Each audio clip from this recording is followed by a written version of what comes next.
Okay.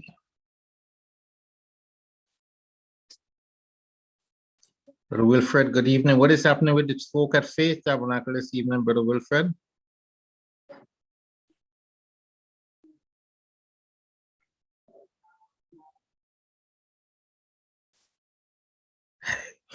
Yeah, that's my question, and he ran away. Let me just give it a couple minutes, Reverend, and we get started. Yeah, no problem at all.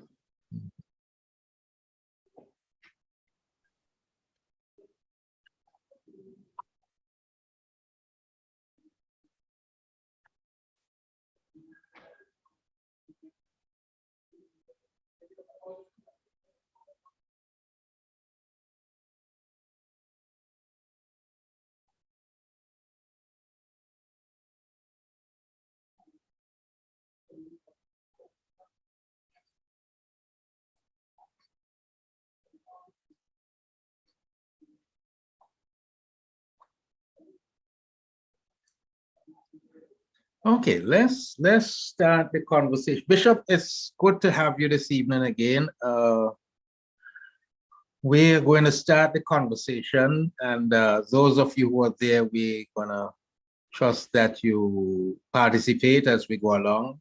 We expect some of our folk to join us. Dr. Neff, our host, one of our hosts, she is occupied this evening. Dr. Sutherland, the other, she is flying from somewhere in Europe. And so Bishop Garwe and myself, we are here this evening. Hopefully we'll see the other two panelists from last week, and we will get the program going.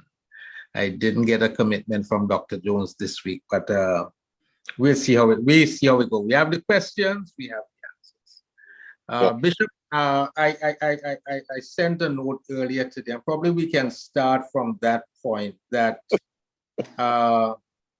one of the biggest issues in families is money.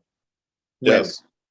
Right? And the devil has used that over the years to create real serious problems. And so it creates problem in life, and it creates problems in death.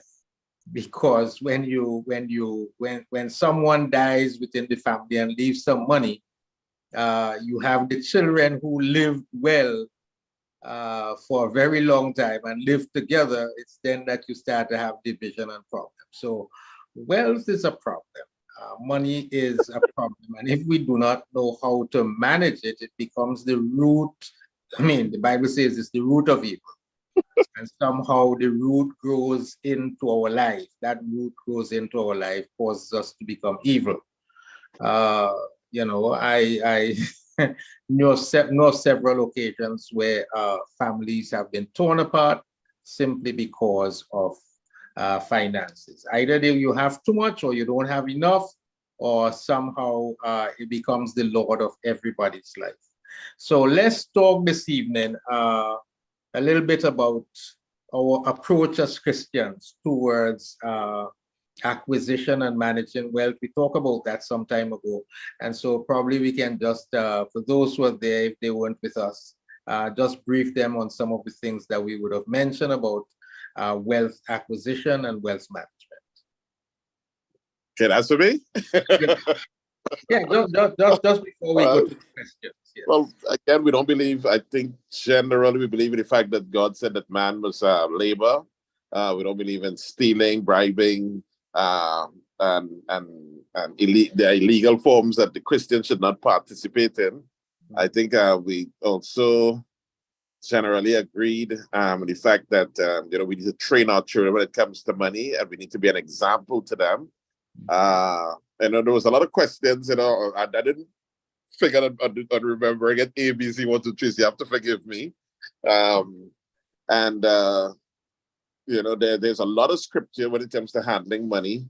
And I think even one of the questions that comes up today, the fact that all things come from God, and we need to be able to acknowledge that reality. We may have different beliefs concerning tithing, etc. Some people may have different beliefs, etc. But the fact about it is that everything comes from God, and the Bible says we should honor Him also with our money. When Christians, when we practice that as believers, we can expect the help of God, and we can expect wisdom from God in spending the money that is remaining in our hands. We did talk also about budgeting, and we looked at different types of budgeting. People saying, it's a very important part of the family arrangement to literally have a predetermined sense of what you're going to do with the resources that God is giving to you.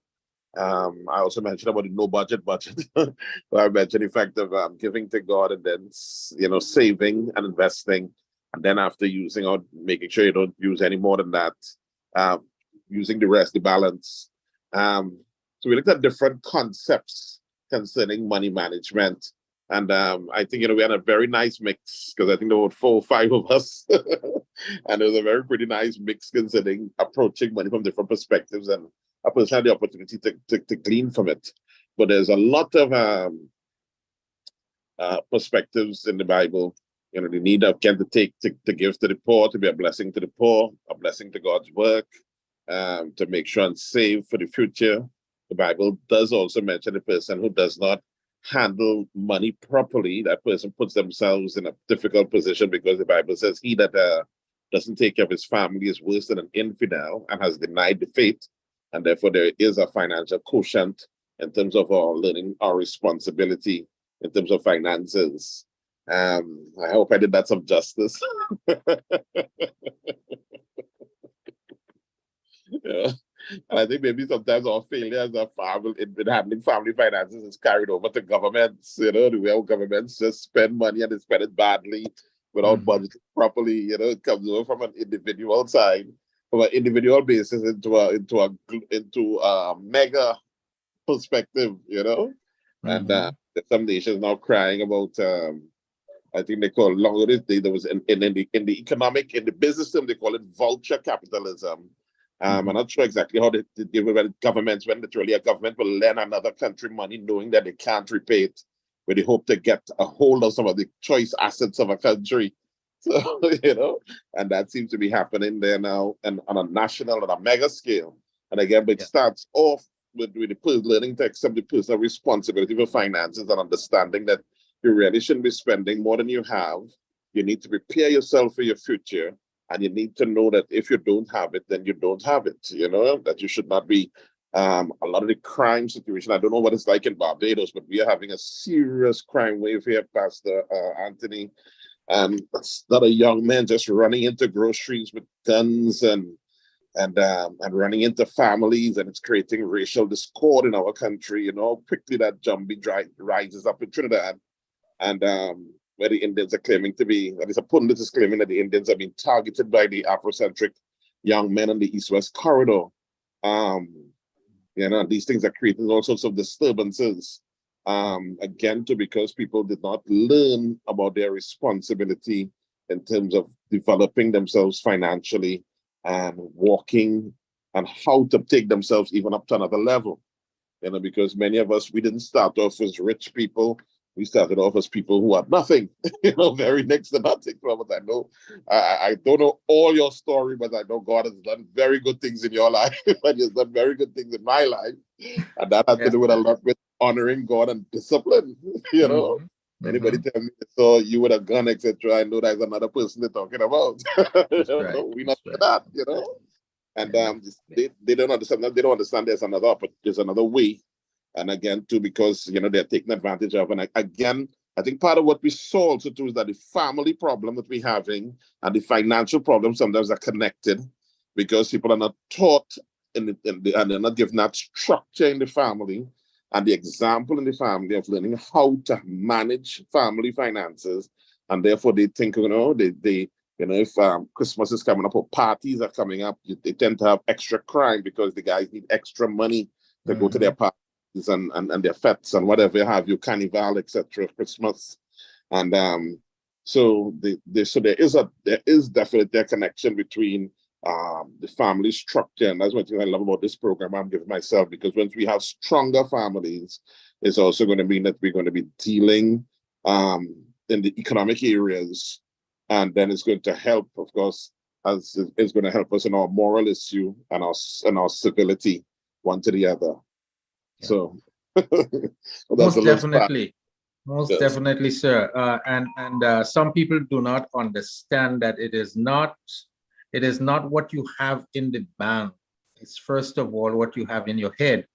Correct. And so that your approach, if you take the approach to wealth management, wealth acquisition Mhm. as what, and I went through both phases. I went through the phase where I was taught that God will supply my needs and not my wants. Hmm. And so I lived within my needs. I lived within my, I didn't think about my wants. And so that, I limited God as far as finances were concerned. But then God brought me to that phase to understand that money was not God's problem. It was Right. ours, because he is able to do for us exceeding abundantly more than we can ask or we can think. And Correct. so when the Bible tells us that we come with our needs to the throne of grace, the whole idea, whatever I bring there to him, he is able to take care of it. And he is able to do more than I could even ask or think. And so Correct. once I got into that mindset, the whole idea of giving, the whole idea of our abundance became clearer to me, that I had a God who was able to do so much more. And once I allowed him to lead me, and he tested me on several occasions, because when I didn't have anything, I was called upon to make a sacrificial giving, and if God has so much more, then let us give. And Good. so, you said it. God has been good over the years. I can't complain at all. He has been extremely good. I have been retired from my day job now, like 13 years, but I'm still employed by the same institution as a consultant in different ways. So that God has been extremely good. I'm Hmm. enjoying my retirement, yet I am being paid to travel around the world and to different parts of the world.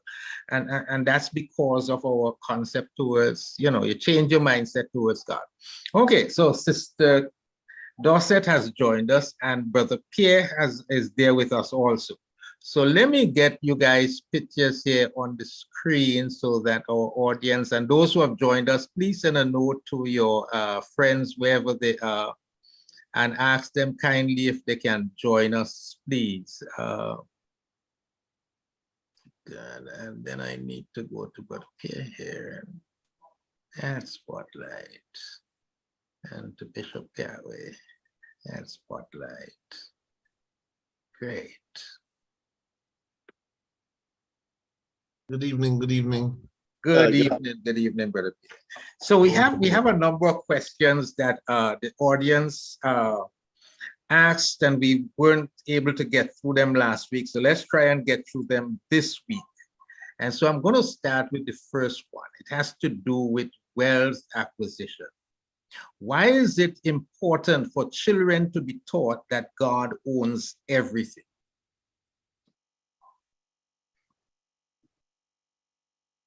You're muted, Brother Pierre. So if you're going, just unmute yourself. Yes, I know. I was just talking to myself. I was just saying that, that's a big question, and it has a lot of things. It's a loaded question. God is supreme God, and one of the things that we must teach our children is that he is creator. By his words, the world was formed, and then they came together and said, let us make man. And he stamped his name on the DNA of man. So basically, God owns everything. In fact, when he talked about the Garden of Eden, and so he told Adam where to find gold and all of that. If you read Genesis, so we must understand that if children have to learn to trust God and to have a relationship with God, they must know that he could provide everything that they need, everything that they want, not just the needs. Okay, and No, the Bible says that, you know, when you teach a child, I'm kind of paraphrasing here. When you teach a child, and they learn to obey their parents, they learn to obey their father, and so they have an idea of how they need to function with a Father God. Too often we have persons going through so many financial issues, and they don't know who to rely on or what to rely on or where they would go in terms of getting some sort of assistance. And I could recall as a father when we had financial difficulties and so on, and children and everybody, we went down in prayer and we were able to get out of the financial crisis that we had at that particular time. God just opened doors, and with the things that we prayed for, the children saw it, you know, physically saw it, and was able to get that sort of testimony, and certainly it built their faith. So we have to rely on the fact that God owns this world.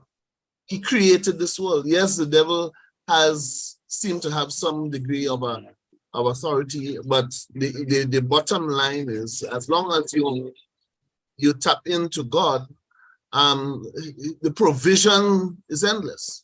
And as long as you could teach children that. Now, the flip side to that is that we should not depend just on God to provide us with things, but there's a greater calling for him in our lives.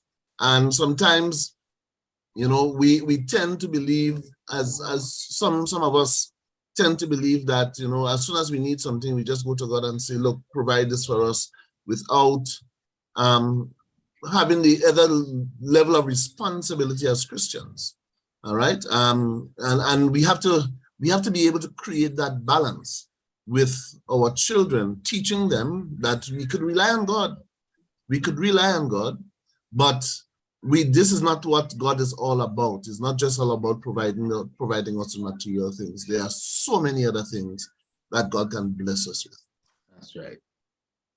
So I noticed that Dr. Jones has joined us. Dr. Jones, when you turn on your video, I'm going to highlight you, and you feel free to answer or, you know, take any of the questions. So the next question that we have several questions. So I'm going to just put out the next one there, and if the person who answers want to just piggyback on what Brother Pierre said, you can feel free to do so. This has to do with wealth management. How is wealth different from possessions? Is it a question of the value of your possessions, and if so, compared to what or to whose? So let me read it again. How is wealth different from possessions? Is it a question of the value of your possessions, or if so, compared to what or to whose?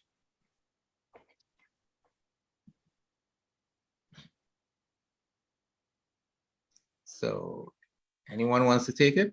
Let's go right ahead.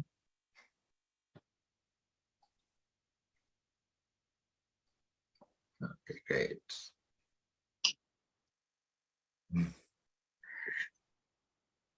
Who is going? Yes, Sister Kadeen, go right ahead.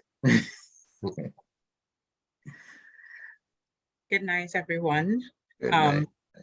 That question, to me, it really would be dependent on who is defining it and how you define it. Generally, wealth, according to our Oxford Dictionary, or what we know, is what you have that is in excess, that is excessively valuable. And we could define us being here as wealth. You know, the air that you breathe is wealth. The fact that we are alive, we could define that as wealth, because what you have is valuable, which is life, compared to somebody else who is dead or lying in a hospital bed lifeless. But if we want to go strictly technical, where the question is asking about possessions, people can have a lot of possessions and not see themselves as wealthy, because I could be living in a house that is 2 stories high and still looking at the houses in the West, alongside the seashore, that is 4 stories high and has a pool and a deck. And I could see what I have as my possession, my house, as not really wealthy. But then the person who is on a piece of land that's squatting, that has to put up a 2x4 shed and doesn't have pipe-borne water and has to rely on the rain to fill a drum and doesn't have electricity and basic amenities, they would look at me and say that I'm wealthy. So yes, I would say on a certain level, the value of your possessions is what will determine wealth, and that's only in comparison. If we go economical, what is the GDP for the country you're living in, what is the cost of living, etc.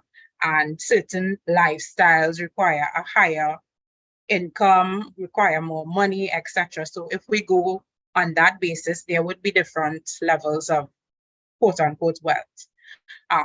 But generally, wealth is, I would say, what you have that is in excess. And it should be in excess to the point that you are able to give, you're able to share with others, and it doesn't deprive you. And even if it deprives you, it's really just an opportunity cost. The opportunity for me to take this money and go with my family and see a movie, as opposed to giving this money to my neighbor in order to help her to buy groceries for the rest of the month. It's really just an opportunity cost and not necessarily you being deprived. I would start off the conversation like that, and I would pass it on to anybody else on the panel to add to it. Yeah, I would like to add. Thank you. Yes, go right ahead. Yes, wealth, possessions, I think whatever it is, once you are a child of God, you recognize that you're just a steward and that everything belongs to him. So if you're going to take away a tithe from your income, or if you don't believe in tithe, it doesn't really matter. God has given us everything just for a time, a very limited time. And he expects us to use that money for his glory, use it wisely to build his kingdom. So, having wealth, having possessions is fine. He gives it to us, but only for a time. And we have to glorify him with it. Yes. Well said. All right. So I guess we can move to the next question. Well said, lady and gentlemen. This one has to do with wealth acquisition. What should our attitude be when a boss keeps adding extra work without changing your salary? What should your attitude be when your boss keeps adding extra work without changing your salary? So as I guess as a Christian.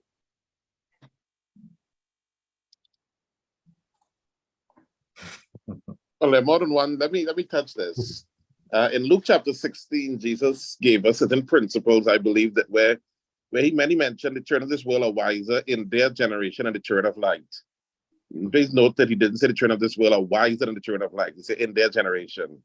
And then he taught us how, I believe, the next sets of principles that he gave was designed to cancel that out. And one of the principles that he mentioned was the fact that if you are faithful in that which belongs to another man, then you don't qualify. Until you are faithful that belongs to another man, you don't qualify for that which is your own. So while I understand the nature of oppression, and if really somebody is really oppressing a person to the point where they can't live, they can't function properly, they're keeping them crazy hours, etc., they may have to consider moving on. I believe that a person qualifies for promotion when they're overqualified in their present position.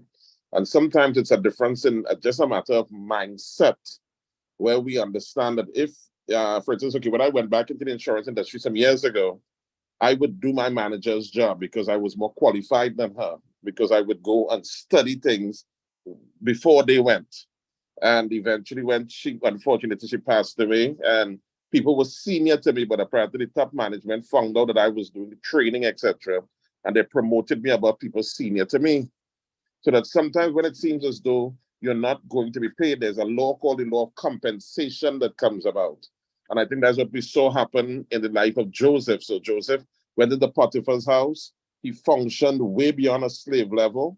He was promoted to prison, the royal goal. Again, he functioned way beyond his level. And then, so by the time prime ministership came on, he was able to function. Again, I do acknowledge the opposite side where there are some people that you need to walk away from. There's sometimes when you need to walk away from a situation, but I believe as a Christian, it should be done prayerfully and with due consideration, because sometimes what you think is working against you is actually working for you in preparation for divine purpose. That's right. That's right. That is so true. Anyone else want to add to it before we take the next question? As somebody who is involved in the union, you know, you have all that mechanism to use to negotiate for your job. But as you mentioned that there, one of the things that came to mind was, I can't remember which part of the Bible that talks about it, but I think it was Christ saying that if well, let me just put it in the perspective. Jews were called upon at any time to carry the coat of a Roman, you know, a particular amount of miles.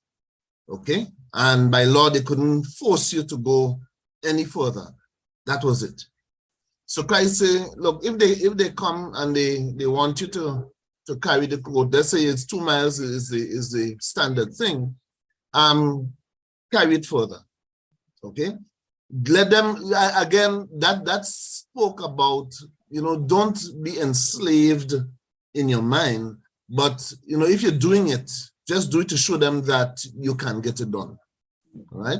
Now, the scenario that you mentioned there, certainly I realize that it's happening a lot with Christians. Persons who are dedicated, and persons sometimes who would go beyond the call of duty to ensure that the job is done and the job is done properly. You know, the Bible says that when you do a job, you don't do it unto man, but you do it unto God, to give him the glory. The truth is that you will find persons taking advantage of that. And I just have a very simple solution to that. One, you need to let people know that, you know, you have to be assertive in terms of how you feel. And two, you need to pray about it, right? And to seek advice as it relates to how you deal with it. And I am absolutely sure that, you know, with God's input, that sometimes you are given new ways, new doors are open for you, so that you can advance. I have seen it happen in my own life, and I'm testimony to that there are opportunities and so that have opened for me that you know, I never even imagined that, you know, those things would be presented for me. So that's just my take on it. So let me add my testimony to that, because sometimes you are pushed beyond the limit, and as our brother said, that, you know, you have to recognize when God is opening doors, when he is probably taking you into the prison to create the promotion fee. So that I had this boss one year came to me and said, I have to do this presentation at a conference. I was supposed to attend the conference as, so, you know, just as the local employee. And she said, I need you to do this presentation. This is what I'm doing. This is the presentation. I need you to do the presentation. So I took the thing at home and I tried to do the best as I can for a presentation, got the notes and what happened as well. I took it and said to him, I don't like that.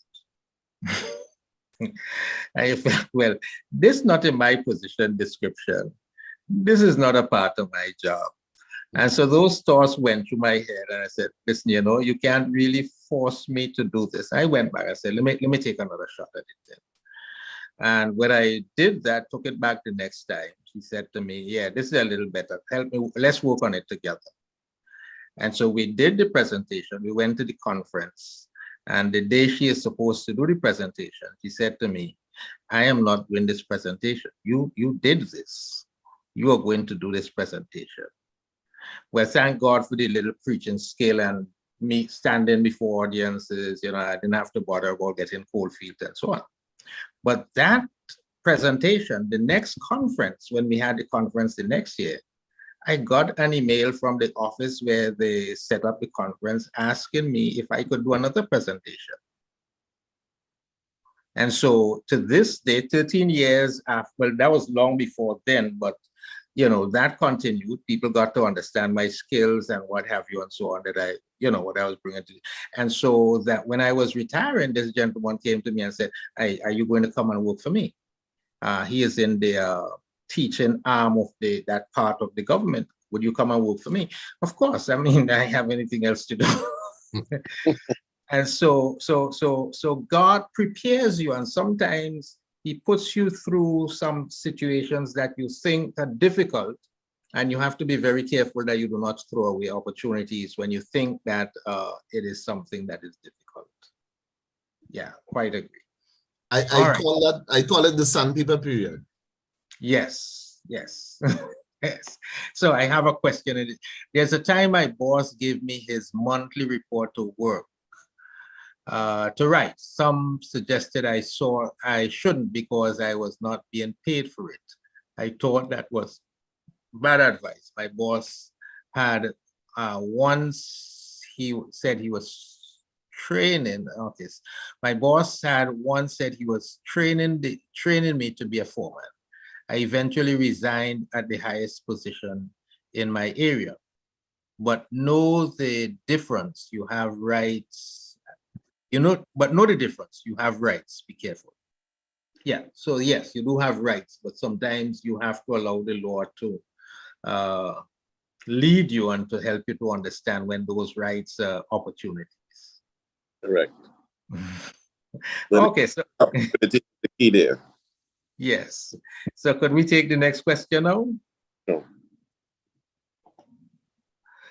So this one probably ties into what we had just said. So how should a Christian deal with a toxic workplace?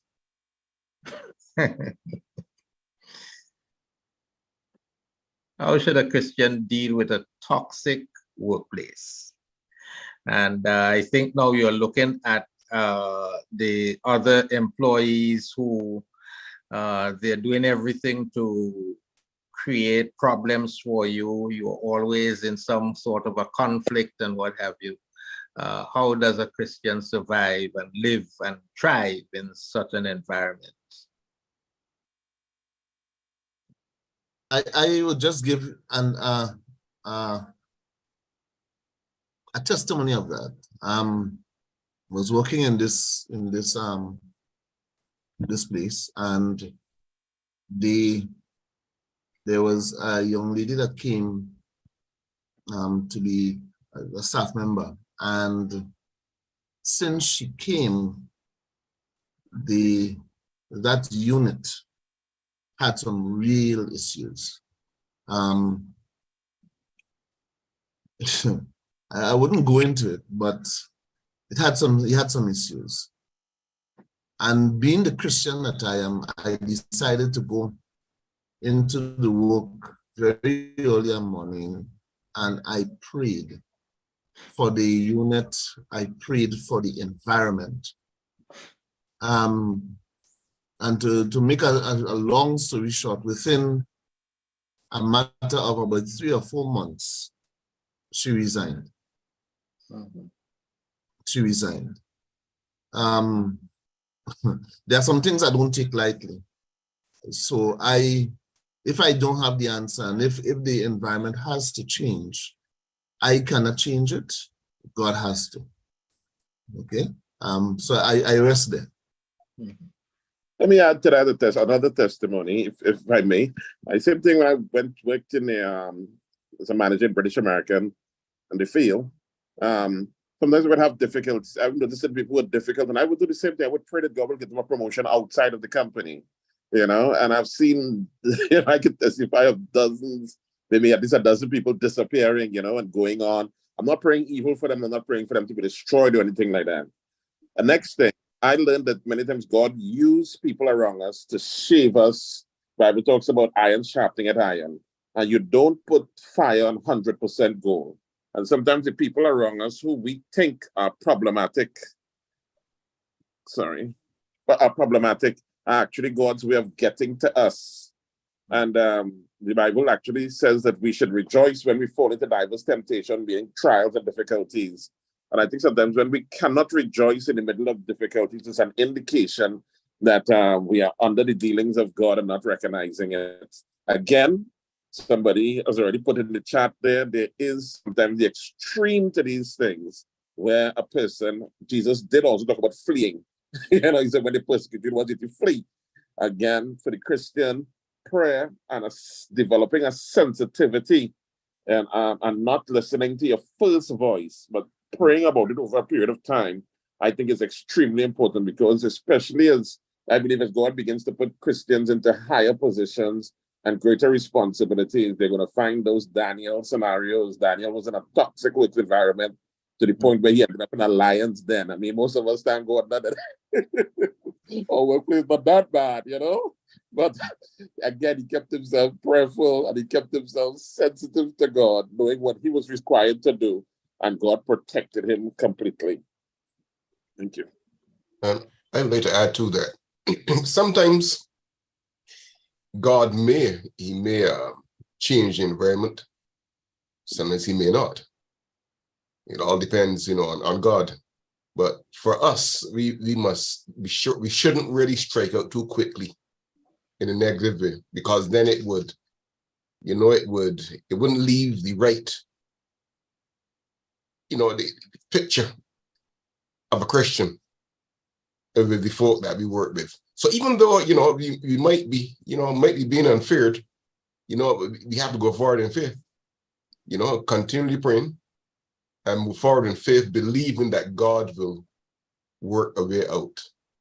If we strike out too quickly and too negatively, we ourselves could really, bear the brunt of it. I remember when I was a little boy, 15 years old, I had a job in the supermarket as a packer. When I first went for the job, the manageress, I explained to her I needed the money, things were tight. And it was a good vacation pay. So, she said yes, but then the gentleman I was supposed to work with, he didn't want me there at all. For some reason, I don't know. And he made things hard for me. And I walked off the job. But the little money you have, you need the money to replenish. I just walked off the job after the manageress, put her neck out for me. And then I eventually found myself having to go back to the supermarket, begging her for a job. I never got it. And what I learned there is that, even though things might be rough, don't strike out too quickly. You'll put things to God and go forward in faith. And God will work things out. How he does it is up to him. But God works things out for his people. I think one of the key here is that we have to teach our Christians that they have to learn to be sensitive to God's voice in situations like these. I work as a accounts payable clerk, and my boss then came to me one day, came into the little cubicle that I was, and he said that I'm going to fire you before I leave here. Well, I know he had a 3-year term. And so I heard that little voice in my head saying, he didn't give you this job. Mm-hmm. I did. Can't fire you. And so what I did, I started to work harder, try to work better, leaving no room for the opportunity to be fired. And when the opportunity came, he was still there. When the opportunity came, where the local person who heads up the section was leaving, I told myself, I am now going to apply for this job because this is the man who will have to interview me. And he wants me out of here. So I'm not even going to prove. The Friday evening when the deadline for the applications, the guy came to my office with the same rage. Mhm. Where is your application?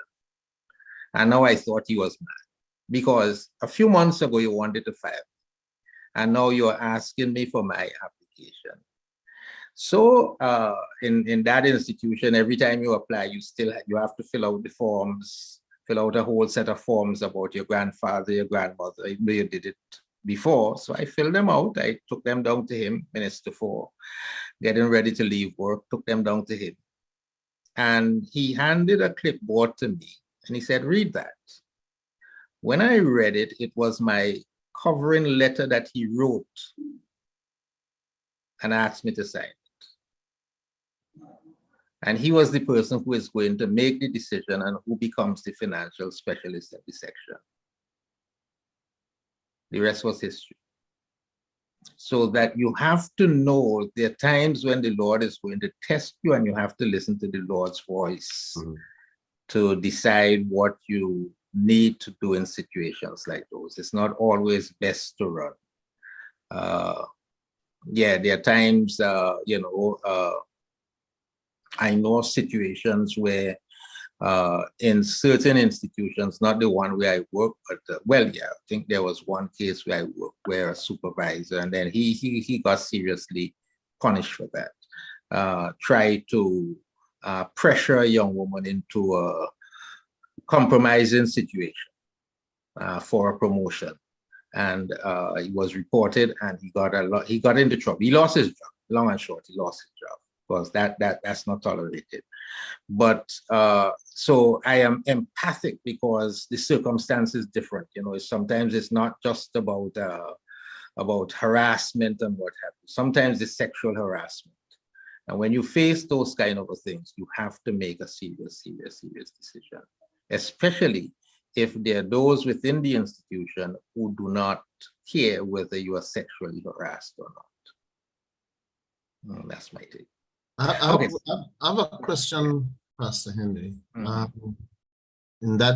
Out of that same question, now we have a lot of young, intelligent people, and sometimes they do not have the patience nor the tenacity to take on any kind of pressure on the job. And I think, well, sometimes it's very difficult for them, and they become, quite easily upset and sometimes just abandon the job without even looking for another one. When we talk about this, maybe within the scope of years of maturity and all of that, but you're looking at somebody who maybe just finished university with a bachelor's or whatever, the first degree, get into a job and just figure, look, I can't take on this kind of nonsense. And they up and they just quit. And then they struggle some years after. My thing is, how do we deal with something like that? Especially your patience, with great patience, because that is not a theory for me. That's something I'm going through with one of my sons. He's of that age group looking for a big salary and quit and left his job, and I have to kind of basically step in to help him in certain scenarios. And I am, it traumatized me, but I realize it's part of the yoke that I have to bear as my father, Now, the thing about it is that they have to understand patience is something that God has ordained to be built into every Christian, according to James chapter 1. Because patience, when it's have its perfect work, then will be perfect and entire, wanting nothing. So God has desired it. So I realize that while he has to learn that, I am also learning it. By virtue of being part of, I'm his father. I don't want to see him get into certain types of scenarios, with this young generation. But we have to teach them, one, we have to model it, two, and let God have his way. There's some things that, while you don't want to see your children go through certain things and people that you love go through certain things, they have to go through certain things to mature. They have to go through certain things to mature. So you're not going to let them go into a crisis or a debt, something, if you could stop it, but some things they have to go through. Other than that, they will not mature. Yeah. So somebody in the chat has added to that and says salvation is perfect, but it does not come with perfection of character and godliness.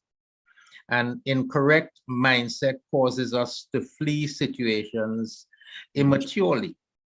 We must always remember that principles are keys that work to achieve specific goals, and that is so true. Right, so that you have to operate on principles in dealing with situations. And sometimes some of the things that you run from, one of the principles is that patience is going to be made through tribulations, or patience and character is achieved through tribulations. That's the scriptural teaching. If I just want to add, you go ahead there. Sorry. Go ahead, ladies first. Yeah, and I just wanted to add another perspective to the whole idea of the Christian in a toxic work environment. Unless it's a job that somebody got for us a favor, many times, sometimes we forget the journey it took us before we got there. Would have been a job that you prayed for. Out of 50 candidates, they interview you 2-3 times and it was narrowed down to you. So it's a God-given job. You got a job. But many times we don't know what we're getting into. So we end up in the job. But a perspective to consider is while you're there, especially for the young persons like yours said, who, they don't have any patience. If God provided this job for me, right, aside from it being something to bring in money and to feed my family and to meet my needs, is there an assignment for me in this place, regardless of if it's toxic? So it's a job that I'm doing here, yes, but is there a God-given assignment? And the assignment may not necessarily be even related to your job itself. The assignment could be that co-worker who is in an abusive relationship that needs to understand that she is valued. And yes, marriage is a covenant, but your safety and your life is important. It could be that young man who has a girlfriend pregnant and he's going to give her money to have an abortion. It could be anything is your assignment. And we look at Joseph. I mean, even in Joseph's toxic environment, as Bishop Gary mentioned, there was an assignment for him everywhere, even when he was wrongfully accused and he was in jail. He had an assignment. He had to interpret the dreams of these people. So our perspective in the toxic environment is to find out from God, what is my assignment? And if you understand and God is able to reveal to you an assignment, it makes the toxicity bearable and also gives you a goal and a purpose. And then when that assignment, if God does reveal it to you and it happens, there will come a point where the rubber will meet the road, or water more than flour, as they say, and you will know when it's time to leave. But we are light, we are salt. Christians, I'm speaking to the Christians here. We are supposed to be light in any environment. And I am not disputing toxicity because I have experienced it. And that is exactly what helped me in many of the cases. I understood that there was an assignment for me, even in the toxic environment. So that's just another perspective that I would like to throw out to the Christian. Yeah. Faith has a lot to do with it as well. Your faith. The reality is that we may be working with a particular firm for years and just find people coming in and leapfrogging you, and you're there, just can't move. But you have to believe by faith, that God is going to work things out, and he will. I believe that most of us have had that experience. I have had it, years ago, especially, that there may be people in the workplace who may not like you and they may have authority over you. So, you're not going anywhere. But, God may not really have the final place for you there. He has something lined up for you in another place. It's all about God, and as we move forward by faith, we would recognize, and we move forward boldly, knowing that God will work things out in his own way and his own time. But we have to have faith as Christians. Yep. So I'm going to go to the next question. Has to do with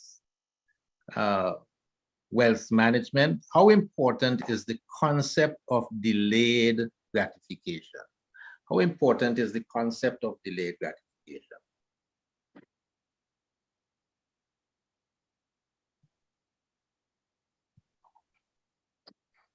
$150,000% important. That's an exaggeration. And that's what getting back to our favorite, what the guy I keep talking about tonight, Joseph taught the nation of Egypt preparation for farming, which comes with everybody's life as we grow older, technically. Well, to some degree. It depends upon your ability to face it is directly based upon how you face today. So I believe that in my personal belief structure, I believe that wealth was built into the concept of the tithe, that if a person can live on 90% of their income, then they can train themselves to live on 80 or 70. And you can take that extra 10 or 20%, store it up and develop investments. And therefore you develop other forms of income. So that in my belief structure in Luke chapter 19, where he talks about a pound, it speaks about 3 months' wages. So that every time you set aside 3 months' wages, you should be looking for another form of investment by which to bring you in income. So you have multiple sources of income, which is what Solomon was talking about in Ecclesiastes. I know we preachers like to say, sow your seed 7 places, 8 places, etc. I believe he was talking about different types of crops, etc. in case one was interfered with by animals or by pestilence, etc. So when we learn to delay gratification, we find ourselves actually having more on the other end. So we end up having a better retirement, we have a better inheritance, and we also have a better legacy. We're able to set those things in place. But once we're eating, and that's the dangers of credit cards and easy $1 down and those different things like that, it tries to seduce us into the position of having to spend 110% or more than 101% of our income, so that we have nothing to get into the realm of saving. And as I indicated on the other program, Jesus said, he that hath will get more in of abundance, and he that hath not will lose that which he even seemeth to have. So the person who doesn't develop the discipline to put aside self-gratification is a person who will not grow in wealth. My 2 cents. I think one of the passages from Solomon that speaks to that is the one that says, "Cast thy bread upon the waters, and you will find it after many days." And the truth is that what the practice was that from the grain that was harvested, the farmers would throw the seeds on the Jordan River during the summer and wait for the rains to flood the banks of the Jordan. And those seeds would cultivate the soil. When the Jordan floods, the seeds flow into the soil and they have wheat again. And so that they could have eaten all of the wheat, but to think that you have food, which is seed, to think that you are going to take that and throw it on you're going to throw it back to the sea. It shows a lot of restraint and commitment to service, because, investment is tricky and investment is risky. And we're not going to fool, I wouldn't want to fool anybody about it's tricky and it's risky. But if you do not invest, if you do not have a plan to invest, you will have the same seed. You will be eating everything that you work for every single month, every single day. And at the end of your retirement, or at the end when you can't work anymore, you will have nothing because you invested nothing. It is that part of your income that you invest, that you put to use, to savings or something or the other, whatever you put to work for you, that is the part that is going to sustain you in the years ahead. Yeah. You know, I think a problem is like a catch-22 situation, credit. Once before, we didn't have really access to credit, standard of living was really low. When we have access to credit now, we have a higher standard of living, but there's a catch to it. As you said earlier, you know, investing could be a tricky thing, but because we have access to so much money, so-called easy money, we can find ourselves, and we do find ourselves in trouble. Because if we don't take that money that we can get and invest, then we're not going to be able to turn it over. You see, as people's, local people, we need to have the mindset of investing as other people do, because that's the way to grow. You talk about delayed gratification, that's investing. Delayed gratification means that you do without things for now, because you have a plan for the future. And as you said, you know, investing is risky, but it's better to take that risk than, and doing it carefully too, than not to take the risk. But I think that because of the easy access to money, sometimes we spend the money badly in things that really can't turn over, that can't bring back any return. And I that's why I believe too, we gotta be very careful with our children. We need to teach our children about delayed gratification. You can't get everything now. You have to wait until later. You know, yes, we might, because they're our children, we want to give them this and that, but no, I believe that we should cause them to understand, you know, that if they want to get something in the future, that you must sacrifice now. It means that you can't have everything now, but you will have in the future, as long as you spend your money wisely, you know, and observe.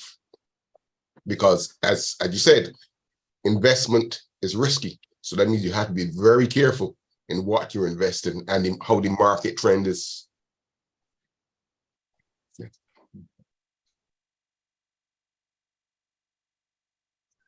Okay, so let's take our next question.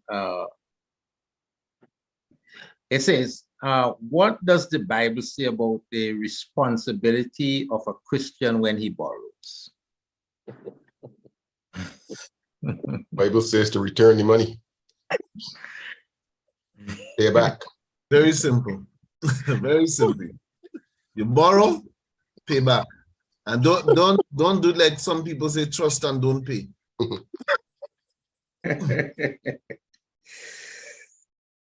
Yes. Bible says the wicked borroweth and payeth not again. That's actually a proverb, you know. So it's important that you could lose your credibility, you lose your good name by not paying back, you know. So it's important and imperative. Sadly, some societies, you know, my wife was telling me all South Africa works, and when they change the president, they also wipe you off. They wipe off all your debts that is in the credit bureau. You know, so some societies, sadly, they're training people to get stuck. But it's imperative, as everybody has been indicating here tonight, you know, that we train our children by example, etc., in terms of handling wealth and credit properly. Okay, so most of us have been at this point at some point in our life. How do you manage the guilt when you are truly unable to repay your debt to a friend or family member within the time frame promised? Sorry, Pastor, you said, how do you plan to? How do you manage the guilt when you are truly unable to repay your debt to a friend or family member within the time frame promised?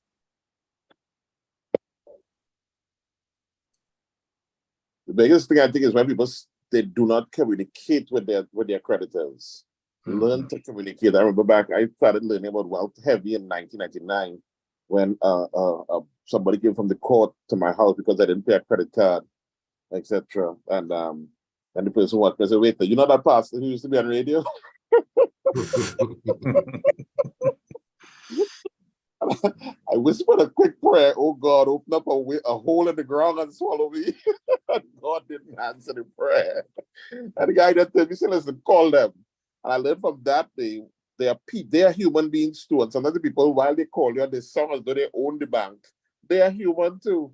The thing that gets them aggravated most of the time is when you don't answer them, or when you make them promises, you allow them to push you to a corner to make promises that you cannot really keep yourself up to. Yeah. So you lose your integrity. So I was able to work myself out of my debts back at that point in my life, and move quite in the exact opposite, you know. But it's important to understand that your debts are your enemies, and you have to. Well, it could be a friend if you're doing it for investment, but if it's consumer debt, it's definitely your enemy, and you have to work to kill those guys. You know. Yeah, communication is very, very important. I remember I had a loan with Scotia Ellerslie, so you guys know where it is. Got there the Friday evening, and the rain is pouring, so I can't get out of the car to go and pay my mortgage. Deadline for the mortgage was that evening.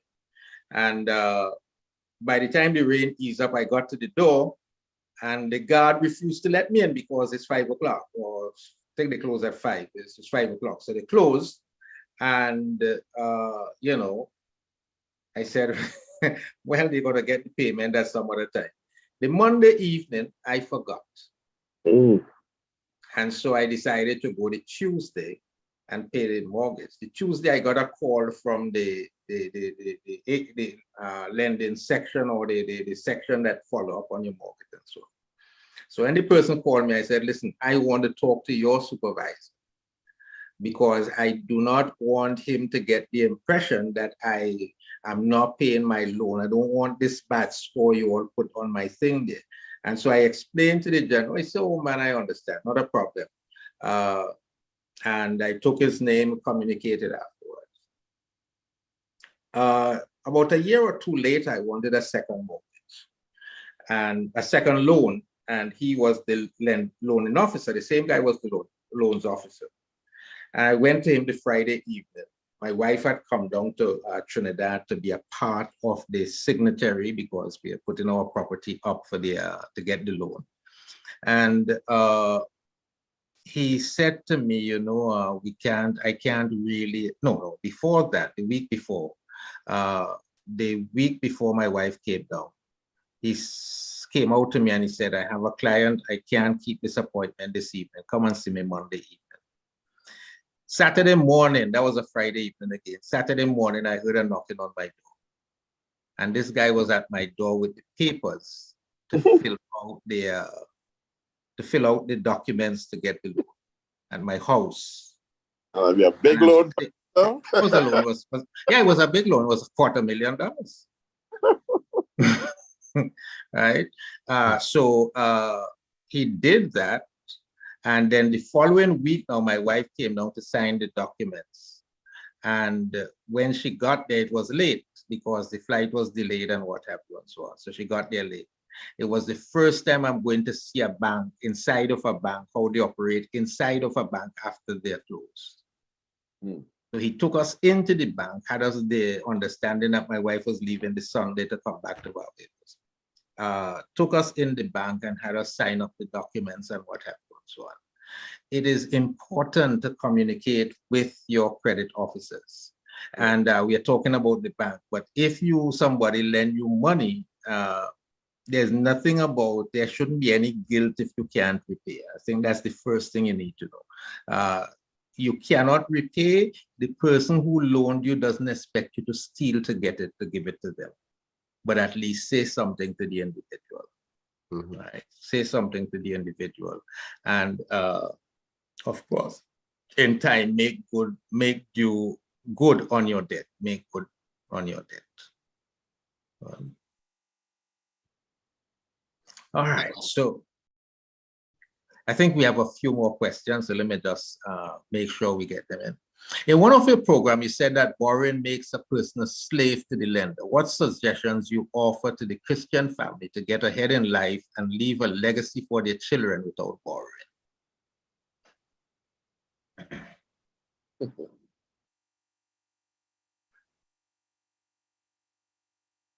And there's a follow-up question to that also. So both of them are in a, so it says, is it good or bad for a Christian to borrow? If it's good, are there smart, right or wrong ways to go about it? And if it is bad, what are some alternatives? So both questions are about the same.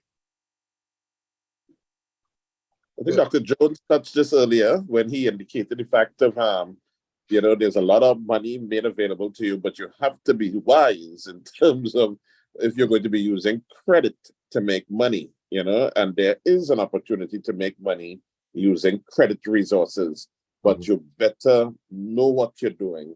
Otherwise you could end up, as we said long ago, in a monkey pants. So you want to actually be careful concerning that. Now, the principle, yes, you can, a person can function without taking loans, but they're going to have to do a lot of delayed gratification. They're going to have to wait later on in life to be able to achieve some things. Bible says in Proverbs 24:27, make it fit for thyself in the field and afterwards build thy house.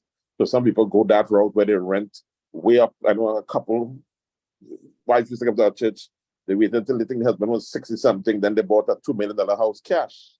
Then it's all their life they rent, but most people are not willing to wait at that kind of age, So therefore the credit facility is there, and once you can pay it off, and sometimes when people think that the bank is harsh, and then when they give them certain metrics like the 40% and the 35%, those are actually put there to save you, to make sure that you don't over borrow.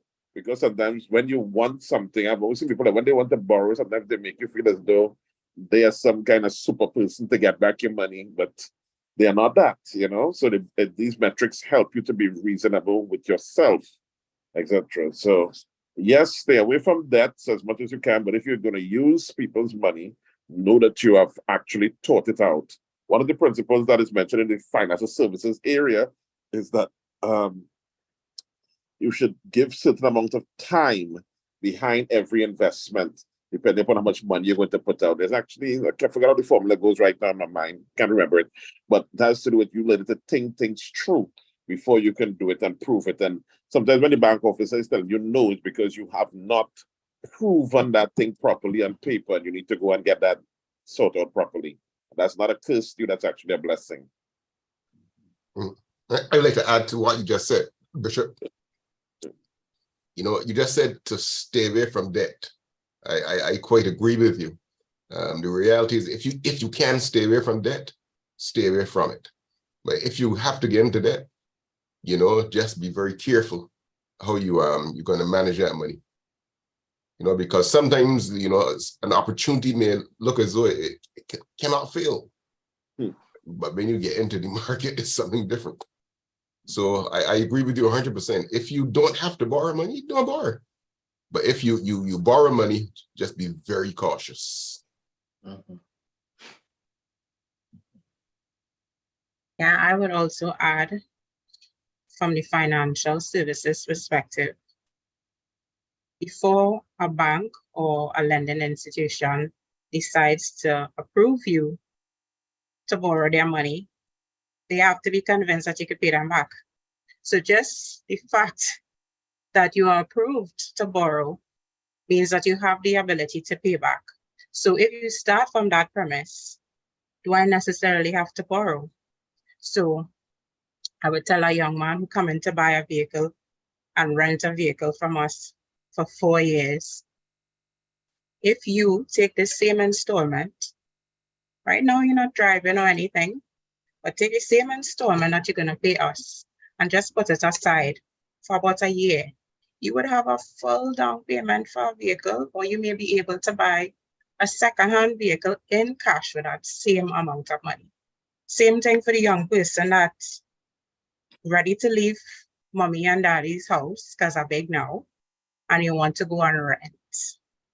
You stay in your parents' house, you're looking at an apartment for about $3,000 a month. Take that same $3,000 a month, stay in your parents' house for a year, 2 years, and put that money in a bank account. You would have saved up X amount that could go towards either a mortgage in the near future or other investment things that you can buy, assets that can, like we say, pass on as a legacy without necessarily having to borrow. And even if you save the money and you still have to borrow some of it, the amount you're borrowing is less. The amount you have to pay back every month is not going to be as high as $3,000 that you were saving. So you get to free up your monthly income to do other important things. That's a concept that we can apply to the idea of borrowing. The fact that I am qualified to borrow means I can repay, and the fact that I can repay means more than likely I can afford what I want to, maybe not right now, but I have the means to get it. So let me inject as a father, because there's a lot of children out there is going to take your advice literally, Sister Kitty. And it's good advice. But if you are paying $3,000, if you are going to rent an apartment and pay $3,000 a month, and you're going to decide to stay at your parents' home, at least put aside $1,000, $1,500 for your parents. I could tip this one for my kids. Yes, I agree. I agree 100%. You can't live by your parents forever. I mean, they take you up to a certain stage, and when you get to a certain stage, you're working and what have you. Man, you know, like I had one of them, I ain't gonna say whether it's the boy or the girl, but I literally pray for him to leave home. It's called the Jews call it failure to launch. Yes. Yes. But I agree with you there, you know, Pastor, because we have to train our children to be independent. Yes. If they keep on holding on to you, it's going to go against them. Definitely. It is going to encourage selfishness in them, you know, and that's not going to work for them in later on in life. So I agree that we need to help them to be independent, teach them to be independent. Push them out of the nest so that they could expand their wing. Yeah, fly on their own. So in the chat, it says, in a toxic environment, how do you guide individuals to a wealthy place according to their unique and individual ability? As an employee to someone who has royalties, to someone who started with an inheritance or another form of humble beginnings, how do you guide a people of vast differences to the excellence of stewardship? One person at a time. That's how cultures in environments start anyway. There's normally a person with a dominant personality or somebody who people consider as to be the leader, who has the energy and the drive that people feed off of. And if you are that person in your own right, especially if we're talking Christian, you do that one person at a time. You bring the energy, you bring the culture, you bring the values, you bring the spirits and the, what's the word?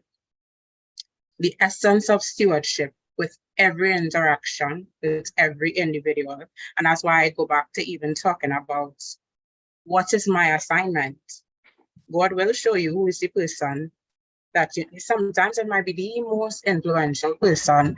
Psychology says the loudest person in the room is the most insecure. And usually the loudest person in the room tends to dictate the culture, the pace, and that might be the person who aggravates you the most. But even in sales, they tell you to target your detractors, because the people who have the most negative and stuff to say, if you get them on your side, their influence is sometimes more far-reaching than the quiet, humble, you know, that's just the world we live in. So I would say one person at a time.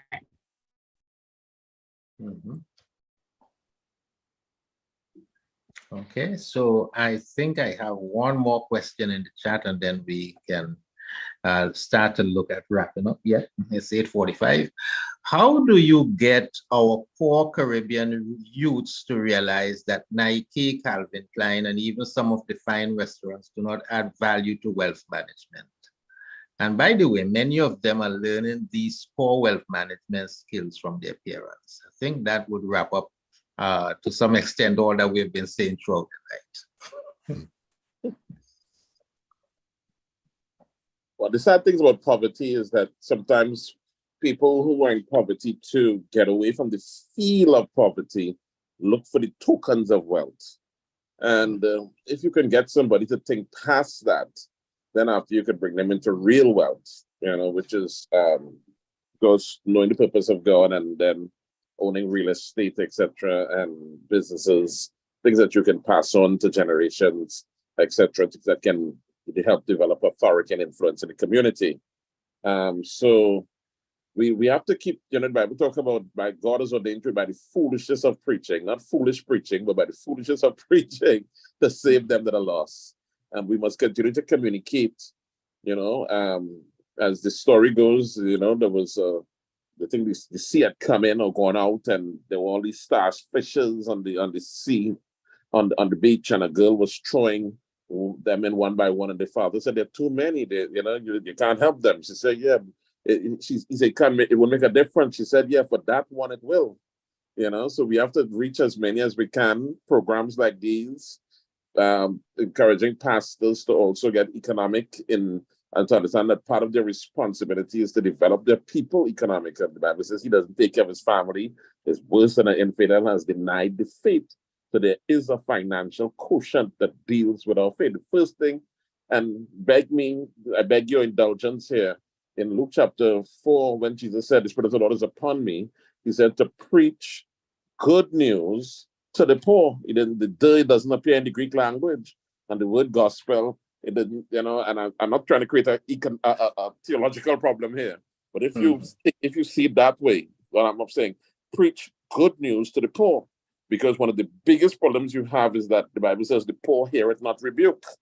So that when we have our churches functioning in poverty, it is very difficult for them to come to the fullness of what God expects them to establish in a generation. When a person is pursuing economic freedom, it's difficult for them to become a liberator. So, offer my 2 cents there. But one of the things that we need to do is to let people know that, just as the question stated, some of the brand name things that poor people seem to always want to get in, the very makers of these things don't even wear them. Right? I could recall my son wanting to get an iPhone. I don't own an iPhone, but he wants to get an iPhone, and I'm saying to him, okay, fine, no problem. Are you prepared to spend monies for the apps? Let's go into it. Let's go in and see exactly where you're going to get the money from. Remember, you are not working, and certainly I would not be working to mind your iPhone. Okay. I say, you see the phone that I have, and it functions well. I've had it over 4 years now, and then you bring the reality. You bring the reality. For me, I brought the reality to him. And he said, boy, this isn't making any sense. I prefer to save the money and, get a phone. So at this juncture, he does not have an iPhone. He doesn't have any phone, as a matter of fact. But he's saving towards something that is reasonable. Too often, the world glamorizes these material things, and we feel that we must go after them. We have to dress in very expensive jersey and very expensive jeans, and as Pastor Henry said, to get a feel that you're rich, and then you're actually struggling. My thing is you bring realities to people. You teach them the reality of the thing, that you don't need those things. I could recall Bill Gates visiting Grenada, and my wife had to go and present some documents to him. And she said when the man in an ordinary t-shirt and a piece of cut-up jeans and a slipper in the foot, you know, and you would look at Bill Gates as somebody having, well, one of the richest men in the world. My thing is that I always tell people a simple life is the simplest thing to have, and sometimes it's the best thing to have. Well, I don't even know if I can continue from what the bishop and Pastor Pierre said, because the sentiments that you guys just made are exactly how I've been thinking for years. Now, the thing of having this access to money, you know, and the bankers, the people who lend, they abuse it. They do it to trap you, to put you in continual debt. You know, you're in continual debt to people. After you pay one loan, then there's a letter to you, oh, come and get another loan. That kind of mentality, so that when you look at it, you can't save. Because you always want to be with the Joneses or whatever is the leading thing. And I believe that, you know, as peoples, you know, we need to step back from that kind of thing, you know, and move forward, you know, and not be in, you know, be slave, you know, be caught up with the latest fashion, the latest phone, or the latest cars too, you know, the latest of everything, you know. No. Delayed gratification. That's how we're gonna get wealth.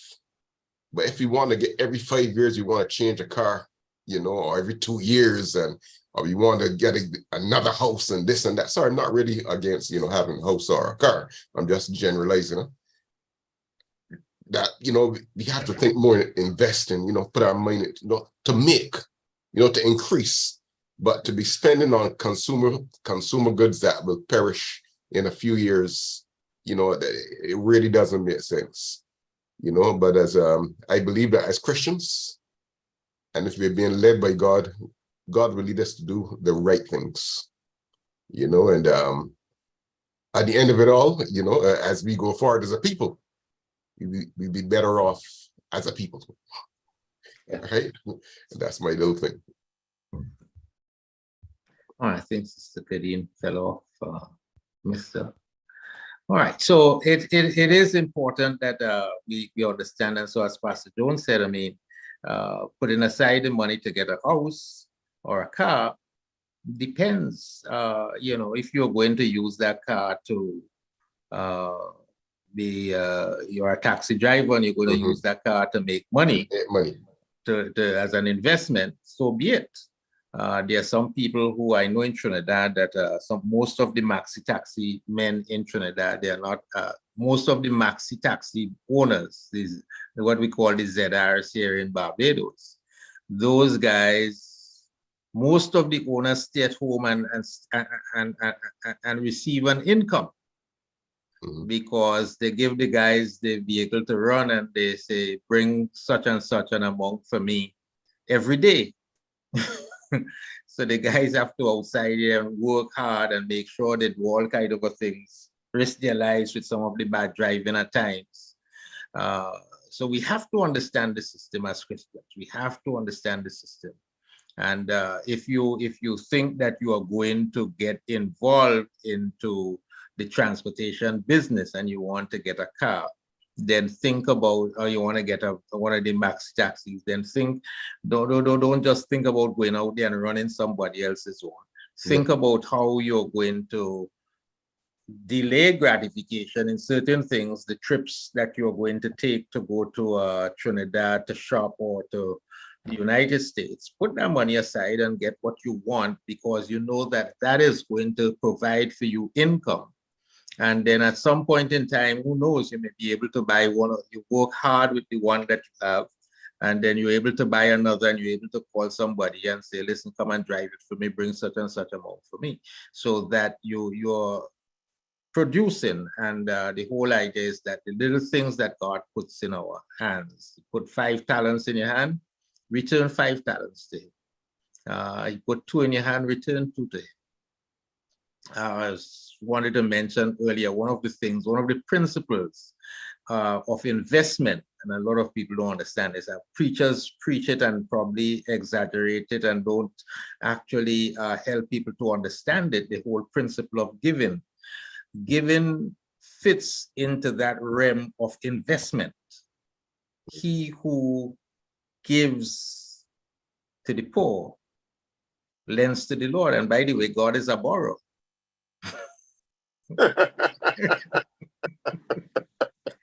He owns everything, but he borrows because that's what the Bible says. He who gives to the poor lends to the Lord. So the Lord becomes the borrower. The only thing is that when he repays you with at the very highest interest you could be repaid. He doesn't he doesn't hold on to your money and keep it there and don't pay you when he repays you. One of the scriptures that I learned that was impressed upon me early in working and working at the embassy was that, to honor the Lord with the first fruit of your increase. So every year that I get an increase in pay, that wasn't mine. The first increase wasn't mine. I just simply give that to the Lord. And so giving is a form of investment, and not just giving to the church, because the Bible is saying about lending or giving to the poor, And so those who are less fortunate than we are, we should always find it in our hearts to give, and in that way we are investing what God has given to us, we're giving him the opportunity to bless us with more. Exactly. All right. So your closing remarks, 1 minute closing remarks, gentlemen, and we will close. Before we close, Just Ladies first. quickly, God is our provider. He's our creator. He is the one who sustains us. When in crisis, we have to revert back to our original owner, our original creator. Wealth is there for us to have. We have to use whatever means and resources that we have. We have to certainly use it wisely. Remembering again that we ought to share some of the things that God has blessed us with, and also to ensure that his work continues. We must give back a portion to the place where we feed, where we get our spiritual food from, so that others can also be fed. We cannot be selfish. We cannot be greedy, all right, and just have ambition just to be able to get all you can and can all you get. Yeah, and God, once we go forward in understanding that God is the owner of everything, cattle on 1,000 hills belongs to him. We own nothing really, we're here for, 80 years and 10, but whatever we have, he has allowed us to have. So we recognize that we are just stewards, and we ought to use whatever we have to bring honor and glory to him.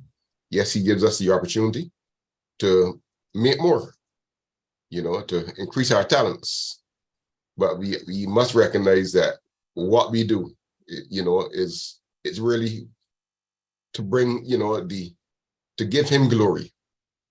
And, yes, we get a little thing on the side, but we really ought to use whatever we have for his kingdom.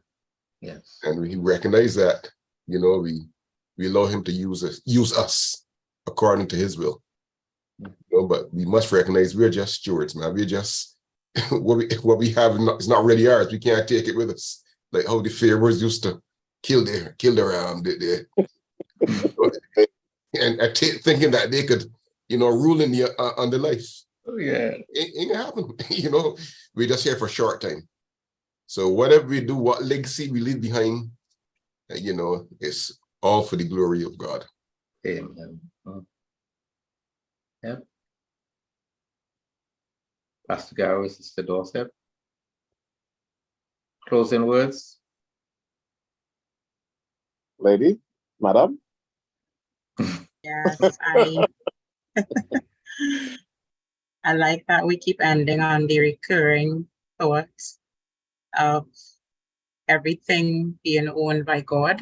That was one of the questions that I'm happy that it came up so that we could discuss it. How important is it to teach children that in wealth management, God is the owner of everything, and I think with that lens, it makes us better stewards. Stewardship being the main issue, the central theme of wealth management is really stewardship, because every child, when you're born dependent. Everything that we have, it's because somebody gave it to us, Parents provided, and I always use the prodigal son as my biblical reference. The nerve of this young man, I want my inheritance. He never worked for it. It was his father's work and what his father did and put aside for him, which the cultural backdrop of the story tells us he was only supposed to receive after his father passed away, but he wanted it now. He wanted it now. And even in my own life, I've seen my younger sister, my father would give her everything. And she just knew from small that she didn't have to worry about anything, to the point where she was very callous and very careless with things, because my daddy will buy it back. She mash up her glasses, she lose something. She had not a care and a concern in the world because she believed her father would provide everything for her. The extreme flip side to that is we lost our father in 2013, and reality kicked in that he would have done things, and those are things that he would have worked hard for and had to put in something to be able to provide that for her. And, thankfully she's 20 years now and she's learning. It took her some time, but she's figuring that out. And the concept of if that concept was inbred in her, that even though this is given to you, it belongs to somebody else. It costs somebody something.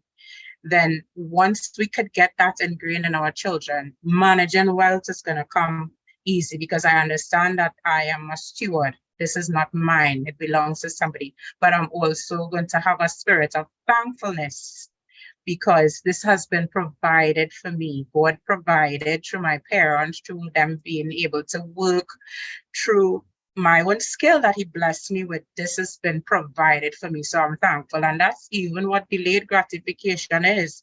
It's really just stretching contentment. At every stage, I am contented, and I'm going to continue to be contented with a little. I'm going to be contented with a lot.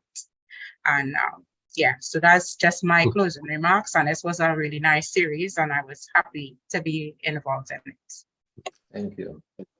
In Luke 16:12, Jesus says, if you've not been faithful in that, Luke 16:11, if therefore you have not been faithful in the unrighteous mammon, who will commit to your trust the true riches? So I think we should not be nonchalant when it comes to money. But at the same time, he goes on to say later on in verse 13, no man can serve two masters, for he will either hate the one and love the other, or else he will hold to one and despise the other. You cannot serve God and mammon. So I learned long ago that ever so often I pray and I say, God, everything that I have, anything that I have, you can take it from me. You can tell me to give it to somebody. And if I do not feel comfortable after saying that, I realize I have been compromised when it comes to the area of finances. So I think it's important for us to understand God wants us to grow economically. He wants us to flow. He wants us to be a blessing, but he wants to make sure that we keep a balanced relationship that will glorify him. God bless you, and thank you very much, Pastor Anthony, for the privilege to be here on this program. Thank you so very much, panelists. And I think I would close by saying, let us all have the mindset of Christ. And when it comes to wealth, let us also have the mindset of Job, richest man in the entire world. In one night, he lost everything. And his response, let's have a hallelujah service. Let's have a big worship service. The Lord gives, the Lord takes, and I could hear him as a Pentecostal. Praise be to the name of the Lord. Let's have that mindset. You know, we read the stories of some of these guys, but you know, you look deep into them and you see their mindset towards some of the things that, you know, you want to know how they could go through certain things. Well, it's simply their mindset. So let the same mindset that was in Christ rest in us. He was God. He thought it not robbery to be equal with God, but he humbled himself. Let us do the same with what God has given to us. Thank you everyone for joining us this evening. And we look forward to seeing you in a couple of weeks' time when we meet for another program on Real Talk, Family Life. Encourage you to bring your friends with you. I see Dr. Samuel is there also. Good night, Pastor Samuel, and Pastor Griffith had to leave us because he's been going all day. He said he's tired. Thank you so very much, everyone, for being with us. Say good night, Pastor Samuel. Say something, please, and then we'll close. Good evening. Wonderful program. I'm so enlightened and encouraged and inspired by what was shared. I know that those who are listening have been given tools and insight as to how they can progress and how they can manage and how they can acquire. And I think you've given a balanced perspective. It's always a blessing to know that there is still a community that provides support for those who are without. And this program certainly is one of those communities that are providing support for all those persons who don't know better, but through this program can learn how to do better, live better, and help others to be better. So thank you so much again. Thank you, and have a good night, everyone, and Lord bless you. Panelists, thank you so very much for your contribution, and the Lord bless you richly. Thank you. Thank you. God bless. Bye, folks. Good night to everyone. Good night. Good night. Good night. Good Bye-bye. night, everyone. Night. Pleasant good night.